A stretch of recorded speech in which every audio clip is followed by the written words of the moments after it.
तर विद्यार्थी मित्रांनो, धर्मादाय आयुक्तालय अंतर्गत इथं भरतीची जाहिरात निघालेली होती. तर आता या भरतीचे हॉल तिकीट इथं प्रसिद्ध झालेले आहेत. तर हे हॉल तिकीट तुम्ही तुमच्या मोबाईलमध्ये पण डाउनलोड करू शकता. तर ते हॉल तिकीट कसे डाउनलोड करायचे तर ते आपण या व्हिडिओमध्ये पाहणार आहोत.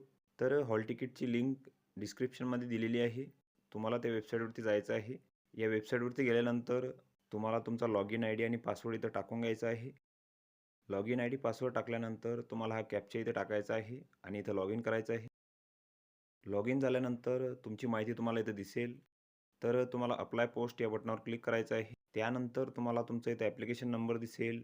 त्यानंतर पेमेंटची स्टेटस तुम्हाला इथे दिसेल सक्सेस. त्यानंतर तुमचे जे पदाचे नाव आहे तर ते तुम्हाला इथे दिसेल. त्यानंतर तुम्हाला ॲक्शन या बटनाखाली डोळ्याचं चिन्ह दिसेल, तर त्यावर तुम्हाला क्लिक करायचं आहे. क्लिक केल्यानंतर अर्जदाराचा फोटो तुम्हाला दिसेल आणि 2 नंबरला तुम्हाला एक ऑप्शन दिसेल ॲडमिट कार्ड, त्यावर तुम्हाला क्लिक करायचं आहे. त्यानंतर तुमची परीक्षेचे ठिकाण तुम्हाला इथे दिसेल आणि परीक्षेचा दिनांक पण तुम्हाला इथे दिसेल. त्यानंतर तुम्हाला खाली ॲडमिट कार्ड डाउनलोड असा ऑप्शन दिसेल, त्यावर तुम्हाला क्लिक करायचं आहे. त्यानंतर तुमचे जे ॲडमिट कार्ड आहे म्हणजे हॉल तिकीट ते इथे डाउनलोड होईल. त्यानंतर या खाली काही सूचना दिलेल्या आहेत, तर त्या पण तुम्ही इथं बघून घ्यायच्या आहेत. तर अशा प्रकारे तुम्ही हे हॉल तिकीट इथं डाउनलोड करू शकता. तर व्हिडिओ कसा वाटला मित्रांनो? व्हिडिओ आवडल्यास लाईक करा, शेअर करा आणि आमच्या चॅनलला सबस्क्राईब करा. म्हणजे येणारे व्हिडिओ तुम्हाला सर्वात आधी पाहायला मिळेल. चला तर भेटूया पुढच्या व्हिडिओमध्ये.